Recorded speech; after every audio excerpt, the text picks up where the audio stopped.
Hey guys, what's up? Welcome to the EJ Tech Show, and today we're going to be checking out the new LG K42 smartphone that's priced at 10,990 rupees for the 3GB RAM, 64GB storage variant.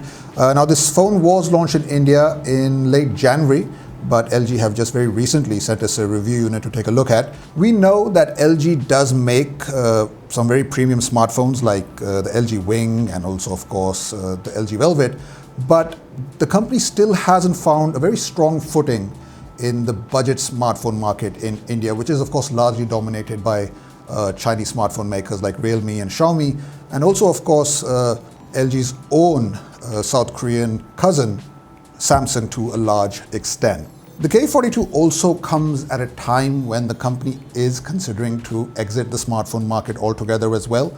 Now, of course, this is according to multiple reports and it's not verified, so don't quote me on it. But if it is true, then there is a lot at stake over here for LG. But of course, that's a discussion for another time. Right now, the more important question is, how does this phone perform in day-to-day scenarios? And I've been using this phone for about 10 days. And with most affordable smartphones at this price point, there will of course be a lot of positives, and then there'll also be a lot of compromises to attain that lower price point. Now, the biggest highlight for me is the design/durability.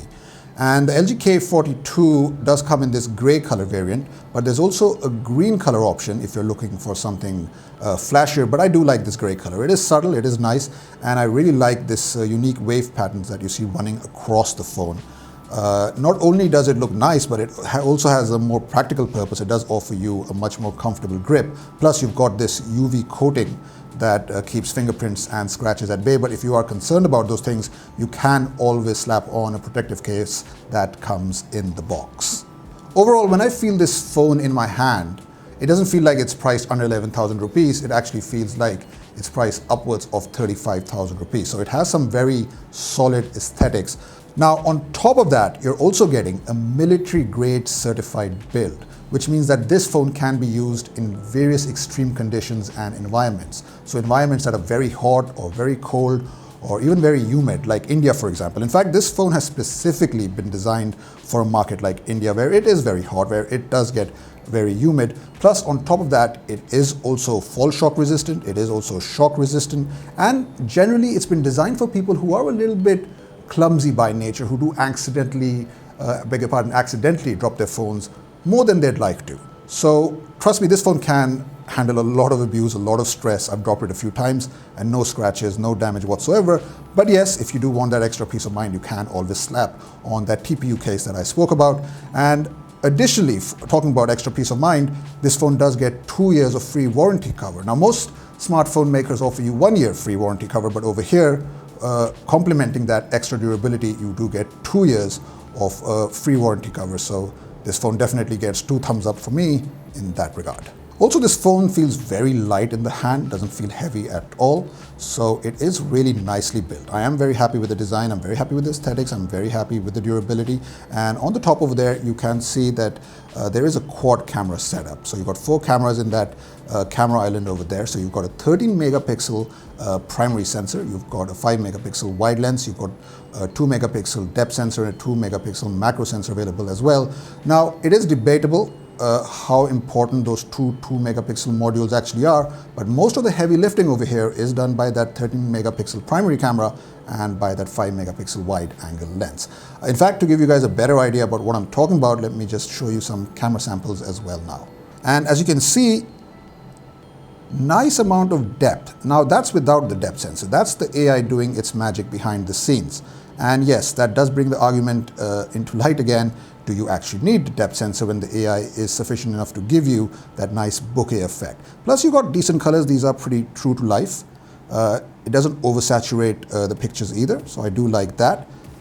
And again, if you take a look at this, nice amount of depth over here as well. So another nice picture clicked by this. Of course, if lighting conditions are good, this phone is more than capable of taking some good clicks. On the other side though, let's take a look at the low light pictures. And this is where the phone doesn't have the best camera capabilities, right? So there's no dedicated night mode either to help things with. And as you can see, it's very dark. You can hardly see what's going on in the frame. You really have to zoom in to get a better idea, and there will obviously be noise and grain in the background as well. So low light photography isn't this phone's strength for sure, and that is a curse of most budget smartphones, but I think a dedicated night mode would definitely have helped things out, and the competition is offering that to you, and I think LG could have introduced that over here, but let's hope maybe with a software update they will bring that in.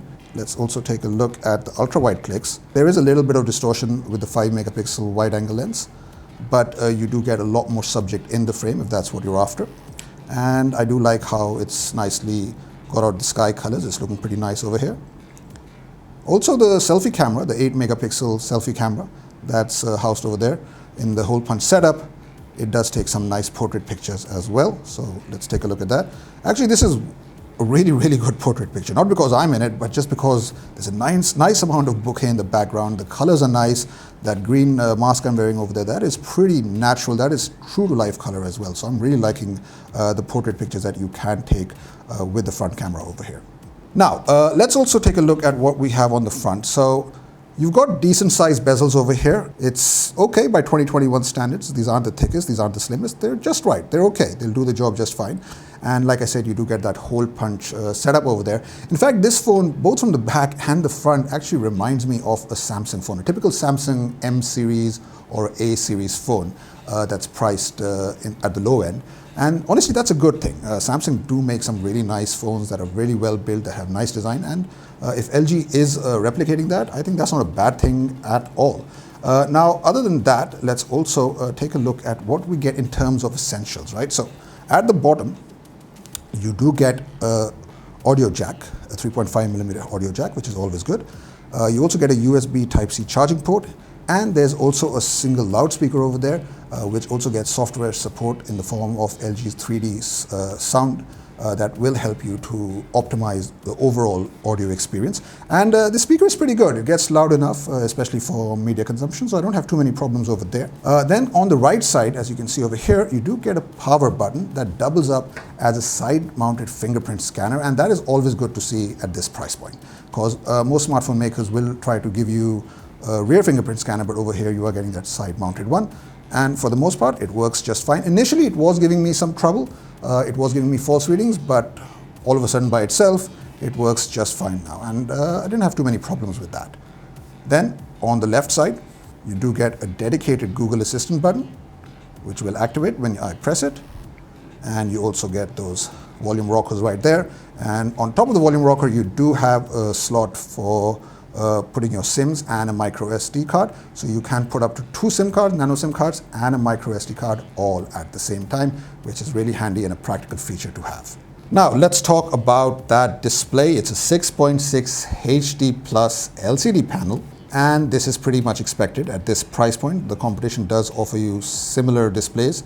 I'm not going to give it too much of a hard time for not being in FHD plus resolution, because even recently the Galaxy A12 and the Nokia 5.4, which are smartphones that are actually priced higher than this, are also giving you HD plus resolution screens, so I'm okay with it. And it's not a bad screen at all. It is absolutely fine for watching content, and it is also it gets fairly bright both indoors and outdoors, and I had no trouble using it under direct sunlight either. I watched a lot of content on this, and yeah, it does the job just fine. Yes, it's not eye searing, and because it is an LCD panel, you will notice some color shifting from time to time, but for your day-to-day media consumption, it's a perfectly good display. Okay, so just a quick recap. Good durability, good design, decent camera performance. Low light photography is pretty much a miss, but overall not bad. And also the display does the job just fine. Now, where this phone has a pretty big weakness is in the hardware department. This one is coming with a Helio P22 chip, which is, let's face it, it's outdated, right? Other Chinese smartphone makers or even other smartphone makers at this price point are giving you better processors. And I'm not looking for a groundbreaking chipset over here, but even a Helio G35 would have been a better option. And clearly this is where LG has made a compromise, has cut corners. I'm being a little bit hard on it, but honestly, the software does feel a little bit sluggish when you're using it. It does take time to open up apps. It takes a few seconds longer to open up. High-intensive gaming is out of the question. It's okay for your normal simple tap games. It's okay for light usage like opening your mails or light web browsing. It's okay for that sort of stuff, but for your high-intensive stuff, it's not the best smartphone. And it doesn't help things that you've only got 3 GB of RAM. I would like to have seen at least 4 GB included over here, but sadly that's not the case. And you're also only getting 64 GB of storage, but luckily that is expandable via a micro SD card, so there is some respite over there. But overall, I feel that Helio P22 in 2021 just isn't cutting it. But that being said, there is one advantage of having a lower end processor like the Helio P22. It doesn't eat into the battery life. It doesn't add that extra stress on the battery life because the chipset itself isn't demanding so much power. Now, you're only getting a 4000 mAh battery over here, but that's not a bad thing. Yes, it doesn't have the 5000 mAh behemoths or the 6000 mAh behemoths that you've seen on other smartphones in this price range, but that's okay because that chip will not trouble the battery too much. And this will easily last you about a day with medium to heavy usage. It lasted me a full entire day. The downside again is the charging speed. It does take a long time to top up the phone from 0 to 100%, so you do need to be aware of that. And yes, fast charging would have been a very, very welcome addition over here. Okay, finally, let's talk about software, and this does run on Android 10 and not the latest Android 11 with LG's UX running on top. For the most part, this is one of the cleaner user interfaces out there, especially when you compare it with the likes of Realme or Xiaomi. But yes, it still does come with some third-party apps, so I can quickly show that to you. Of course, you do get Facebook, Instagram. You also got a couple of racing games, so there is a little bit of bloatware over here. You got Asphalt Nitro, you got Little Big City 2, Empires, The Love Boat, don't want to know what that is. But yeah, you got all these sort of apps over here, but fortunately most of them can be uninstalled. And yes, I would like to have seen Android 11 over here because now it's like March of 2021. So the latest iteration of Android is very much needed, and we know that the developers preview for Android 12 has already started rolling out. So yeah, they do need to definitely, LG has to up their game in the software department, and I don't have a time frame when Android 11 will be rolling out to this phone, but I'm hoping it will be very soon. Okay, so let's now address the most important question, whether you should buy the LG K42 or not. And if you're someone who's looking for hardcore performance, if you're looking for high intensive gaming, a lot of multitasking, then the LG K42 isn't really for you. There are other options that you can check out. But look, I actually enjoyed using this phone. And the reason I enjoyed using this phone is because I knew what I was getting into, right? I knew that this didn't have the best processor, that RAM was at a minimum. So what I'm trying to say is, if you do buy this phone, you need to manage your expectations accordingly, right? Because if you're looking for a very durable phone, a very well-designed phone, then the LG K42 definitely offers you that, right? So I would say if you already have a smartphone, then the LG K42 would make a good secondary smartphone in addition to your primary phone. So you can use this as your secondary phone in cases of emergencies, or if you just want a phone that you're not too worried about accidentally dropping and thinking, oh, that'll stop working, because the LG K42, like I said, can take a lot of abuse, and it does have that military grade durability as well. So that gives you that added peace of mind. So you can be rest assured that this is a phone that will last you a very, very long time, at least in terms of durability. Okay, so that's it for my review of the LG K42. Let me know what you think about it, whether you're planning to buy this foolproof, well, near foolproof phone. Hit us up in the comment section, and if you like content like this, do hit that sub button, do hit that like button. I'll be back with more gadget reviews, but for now, I'm signing out. Take care.